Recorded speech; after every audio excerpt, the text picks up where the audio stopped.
Hi friends, welcome back to my YouTube channel Khan coaching classes. My self Aftab Alam. दोस्तों, आज हम लोग पढ़ेंगे एक लेसन जिसका नाम है गोल्डन बाउल। और इस लेसन को स्टार्ट करने से पहले मैं चाहूँगा कि यदि अभी तक आप हमारे चैनल पर नए हैं तो हमारे चैनल को जरूर सब्सक्राइब कर लीजिए, बेल आइकन के बटन को दबा लीजिए ताकि आगे से आपको सारे वीडियो प्रोवाइड होते रहें। दोस्तों, एक चीज़ और कहना चाहेंगे, वीडियो को लेकर के शुरू से लास्ट तक देखिएगा और ताकि आगे से आप इसके आसानी से क्वेश्चन आंसर को सॉल्व कर सकें। दोस्तों, लास्ट में वीडियो अगर आपको अच्छा लगेगा तो लाइक भी कर लीजिएगा, शेयर भी करते रहिएगा। चलिए दोस्तों, सीधे सीधे टॉपिक पे आते हैं और समझते हैं कि इस लेसन में है क्या। देखिए दोस्तों, गोल्डन बाउल का मतलब होता है एक सोने का कटोरा। और इसे लिखे कौन है तो ये एक जातक टेल्स है। और इसमें कितने कैरेक्टर हैं।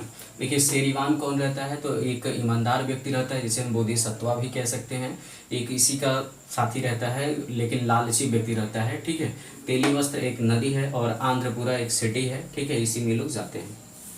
दोस्तों, एक समय की बात है कि शेरीवान और उसका फ्रेंड ये दोनों के दोनों पार्ट्स एंड पैन्स बेचते थे, बर्तन और कढ़ाइयाँ बेचते थे घूम घूम करके।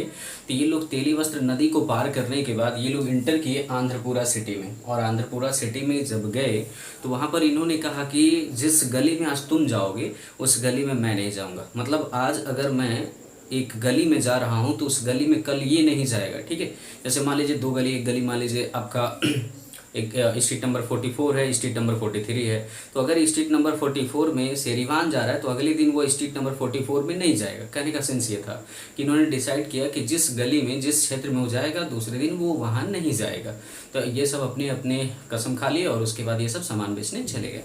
तो सामान बेचते जा रहे थे तो आंध्रपुरा सिटी में एक महिला रहती थी जिनके घर में एक बूढ़ी माँ थी और एक छोटी सी बच्ची थी। ये दोनों, एक घर था उसमें दो ही सदस्य थे और दोनों किसी तरीके से अपना जीविकोपार्जन कर रहे थे।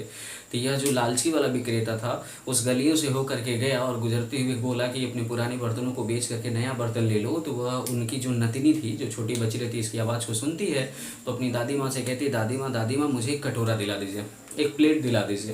तो दादी माँ कहती है हमारे पास तो पैसे हैं नहीं, तुम्हें प्लेट कैसे दिलाऊं।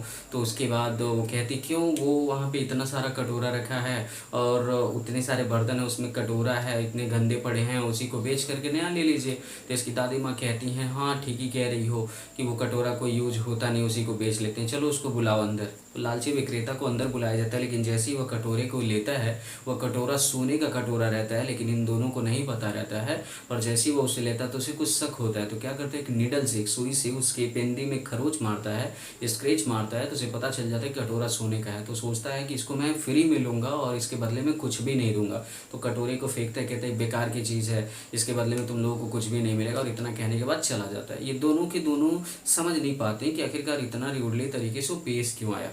अगले दिन बारी थी अब किसकी, अगले दिन जैसा कि तय हुआ था तो इस वजह से अगले दिन बारी थी अब ईमानदार सेलर की, जिसका नाम शेरीवान था। वो भी उस रास्ते से गुजरा और वो भी बोला कि अपने पुराने बर्तनों को बेच करके नए बर्तन ले लो।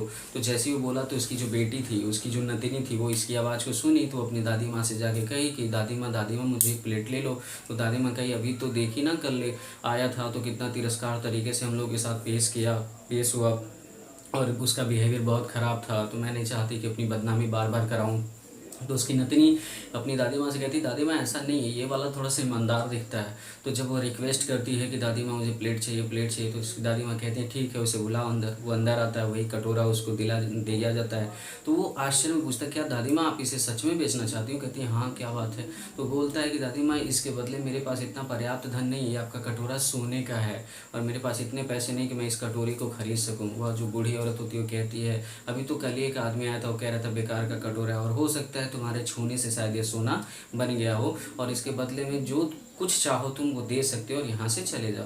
उसके बाद वो जो शेरीवान रहता है, ईमानदार सेलर, वो क्या करता है अपने सारे बर्तन उन्हें दे देता है। 500 चांदी के सिक्के भी दे देता है, यहाँ पे लिखे भी होंगे दोस्तों, 500 चांदी के सिक्के दे देता है, अपना पूरा बर्तन भी दे देता है उन्हें। केवल अपने पास तराजू रखता है और अपने पास 8 चांदी के सिक्के रहता है, 8 चांदी के सिक्के रखता है। ये इसलिए दोस्तों क्योंकि तेली वस्त्र नदी को पार करके जाता तो जिस नाव से पार करता उसका किराया था 8 चांदी के सिक्के। इसी वजह से वो रख लेता है और ले करके वो सोने के कटोरे को लेके चला जाता है तेली वस्त्र नदी को पार करने। तो जब वो नदी में मतलब नाव में बैठ जाता है, वो पार करने चला जाता है तो बीच नदी में चला जाता है। तो इधर ये लालची विक्रेता आता है और फिर इनके घर आता है और कहता है ठीक है लाइए वो कटोरा और उसके बदले मैं आपको कुछ दे दूंगा। तो इसकी जो दादी माँ रहती हैं वो कहती हैं अभी तो तुम कह रहे थे कटोरा बेकार का है, हम लोगों के पास एक ईमानदार सेलर आया था, वो इसे लेकर के गया, देखो उसके बदले में मुझे सारा वो अपना बर्तन दे दिया, 500 चांदी के सिक्के दे दिया, तुम तो कह रहे थे बेकार है। इसके बाद ये अपना आपा खो बैठता है और कहते कुछ हरामजादे ने मेरे की ये कराए पर पानी फेर दिया, अपने सीने पर पीटता है, अपने कपड़े उपड़े फाड़ लेता है और दौड़ते हुए अपने सारे पैसे फेंक देता है, बर्तन फेंक देता है, दौड़ते हुए नदी के किनारे जाता है। लेकिन जैसे ही नदी के किनारे जाता है देखता क्या है कि वह जो शेरीवान होता है ऑलरेडी आधा नदी पार कर चुका होता है, तो उसे गालियाँ दे करके बुलाता है कि वापस मुड़ चलो। तो जो शेरीवान होता है नाव वाले को मना करता है कि नहीं वापस नहीं मुड़ना, वो चला जाता है। इसके बाद ये बेचारा परेशान हो जाता है, वहीं पे अपना ज़ोर ज़ोर से सीने पर बैठने लगता है और अचानक इसका हृदय फट जाता है, ठीक है, हृदय घात हो जाता है।